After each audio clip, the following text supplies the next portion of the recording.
Friends, welcome to Y2K சமையல். இன்றைக்கி நாம் பார்க்க போகிறது அறுசுவையை நிறைஞ்ச ஒரு அட்டகாசமான சைட் டிஷ் ரெசிபி. இந்த ஒரு டிஷ் இருந்தாலே போதும், சாப்பாட்டுக்கு குழம்பு ரசம் எதுவுமே தேவையில்லை. காய்கறி இல்லாத நேரத்தில் கூட வெறும் மிளகாயும் புளியும் இருந்தாலே போதும், இந்த ரெசிபியை நம்ம ரொம்ப ஈஸியாக செஞ்சிடலாம். இந்த ரெசிபியை நம்ம நினச்சி பார்க்கும்போதே வாயில் எச்ச ஊறும், அந்தளவுக்கு ரொம்பவும் டேஸ்டியான ரெசிபி இது. இதை மிளகா தொக்கு, மிளகா ஊறுகான்னு எப்படி வேணாலும் சொல்லலாம். புளியும் மிளகாயும் மெயின் இன்க்ரீடியன்ஸை வச்சு செய்கிற ரொம்பவும் டேஸ்டியான சைட் டிஷ் செய்கிறது எப்படின்னு பார்க்கலாம். அதுக்கு முன்னாடி நம்ம சேனலை இன்றைக்கி தான் நீங்கள் ஃபஸ்ட் டைம் பார்க்குறீங்கன்னா சேனலை சப்ஸ்கிரைப் பண்ணுங்கள், கூடவே பக்கத்தில் இருக்க பெல் ஐக்கனை கிளிக் பண்ணுங்கள். இப்போ வாங்க ஈஸியான புளி மிளகாய் செய்கிறது எப்படின்னு பார்க்கலாம்.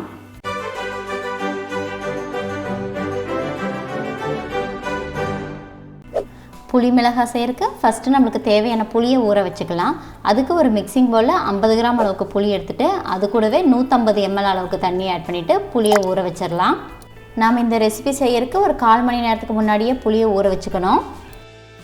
அடுத்தது 150 கிராம் அளவில் இருக்கிற பச்சை மிளகாவை எடுத்துக்கலாம். பச்சை மிளகாயை ஒரு டைம் நல்லா வாஷ் பண்ணிவிட்டு அதை நம்ம எடுத்துக்கலாம். மிளகாயோட காம்பை நீக்கிட்டு மிளகாயை இந்த மாதிரி நம்ம 2ஆக கட் பண்ணி எடுத்துக்கலாம். மிளகாயை 2 பீஸாக கட் பண்ணாமல் இந்த மாதிரி லைட்டாக கீறி விட்டுட்டாலே போதும். பொதுவாக இந்த மாதிரி ரெசிபிஸ் பண்ணுறதுக்கு நம்ம நீட்டமாக இருக்கிற பச்சை மிளகாய் எடுத்துட்டோம்னா இதில் காரம் கம்மியாக இருக்கும். அதுவே கொஞ்சம் குட்டியாக குண்டாக இருக்கிற சைஸில் மிளகாய் எடுத்துட்டோம்னா அதில் காரம் அதிகமாக இருக்கும். அடுத்தது ஒரு பேனில் 2 டேபிள் ஸ்பூன் அளவுக்கு கடுகு ஆட் பண்ணிக்கலாம். கடுகு ஆட் பண்ணதுக்கப்புறம் அடுப்பை மீடியம் ஃப்ளேமில் வச்சு கடுகை நல்லா வறுக்க ஆரம்பிச்சிடலாம். எண்ணெய் எதுவும் ஆட் பண்ணாமல் கடுகை நல்லா வறுத்துக்கலாம். கடுகு இந்தளவுக்கு நல்லா பொரிஞ்சு வர வரைக்கும் அதை நம்ம மீடியம் ஃப்ளேம்லேயே வச்சு வறுத்து எடுத்துக்கணும். வறுத்த கடுகை தனியாக எடுத்து வச்சிடலாம். அடுத்தது அதே பேனில் 1 டீஸ்பூன் அளவுக்கு வெந்தயத்தை ஆட் பண்ணிவிட்டு அதையும் நல்லா நம்ம வறுத்துக்கலாம். வெந்தயம் நல்லா கோல்டன் ப்ரௌன் ஆகிற வரைக்கும் வறுத்துக்கலாம். வெந்தயம் கருகாத அளவுக்கு நம்ம அதை வறுத்து எடுத்துக்கணும். நம்ம வறுத்து வச்சுருக்க வெந்தயம் கடுகு ரெண்டும் நல்லா ஆறுனதுக்கப்புறம் அதை மிக்ஸி ஜாரில் போட்டு பவுட்ரு பண்ணி எடுத்துக்கலாம். அடுத்தது புளி மிளகாய் செய்ய ஆரம்பிச்சிடலாம். அதுக்கு ஒரு பேனில் 4 டேபிள் ஸ்பூன் அளவுக்கு நல்லெண்ணெய் எடுத்துக்கோங்க. இந்த ரெசிபிக்கு கண்டிப்பாக நல்லெண்ணெய் தான் யூஸ் பண்ணணும். எண்ணெய் நல்லா சூடானதுக்கப்புறம் அது கூட 1 டீஸ்பூன் அளவுக்கு கடுகு ஆட் பண்ணிக்கலாம். கடுகு நல்லா பொரிஞ்சதுக்கப்புறம் அது கூட கொஞ்சமாக கருவேப்பிலை போட்டு கருவேப்பிலையும் நல்லா பொரியிற அளவுக்கு அதை வறுத்து எடுத்துக்கலாம். கருவேப்பிலை நல்லா மொறுமொறுன்னு ஆகிற வரைக்கும் அதை வறுத்து எடுத்துக்கலாம். அடுத்தது அது கூட 1/4 டீஸ்பூன் அளவுக்கு மஞ்சள்தூள் சேர்த்துக்கலாம். கூடவே 1/2 டீஸ்பூன் அளவுக்கு பெருங்காயத்தை ஆட் பண்ணிக்கலாம். நான் இன்றைக்கி யூஸ் பண்ணியிருக்கிறது கட்டி பெருங்காயம். உங்கள்கிட்ட கட்டி பெருங்காயம் இல்லைன்னா அதுக்கு பதிலாக நீங்கள் பவுடர் பெருங்காயத்தை கூட யூஸ் பண்ணிக்கலாம். கட்டி பெருங்காயம் யூஸ் பண்ணியிருக்கனால பெருங்காயம் நல்லா பொரியிற வரைக்கும் எண்ணெயில் வதக்கிட்டு அதுக்கப்புறம் நம்ம கட் பண்ணி வச்சுருக்க மிளகாயை அதில் ஆட் பண்ணிக்கலாம். மிளகாயை ஆட் பண்ணதுக்கப்புறம் அடுப்பை மீடியம் ஃப்ளேமில் வச்சு குக் பண்ண ஆரம்பிச்சுக்கோங்க.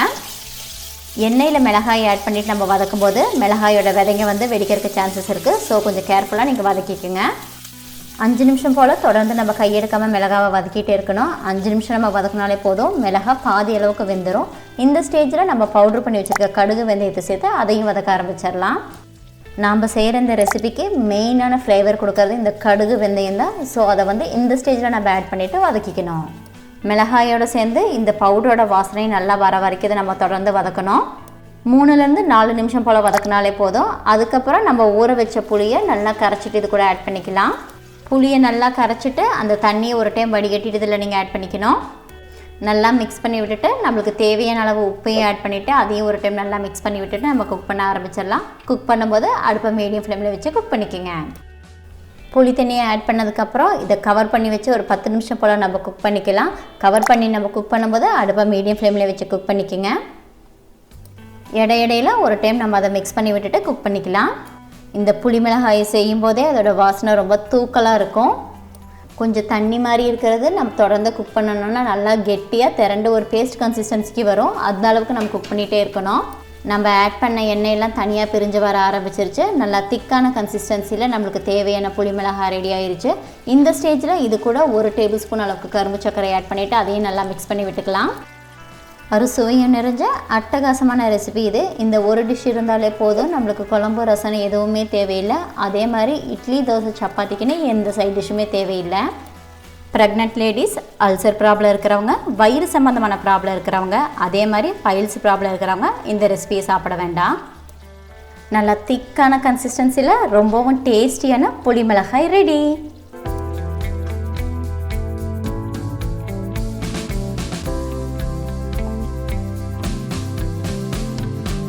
அவ்வளோதாங்க, அறுசுவை நிறைஞ்ச புளி மிளகாயை ரொம்ப ஈஸியாக செஞ்சுட்டோம்.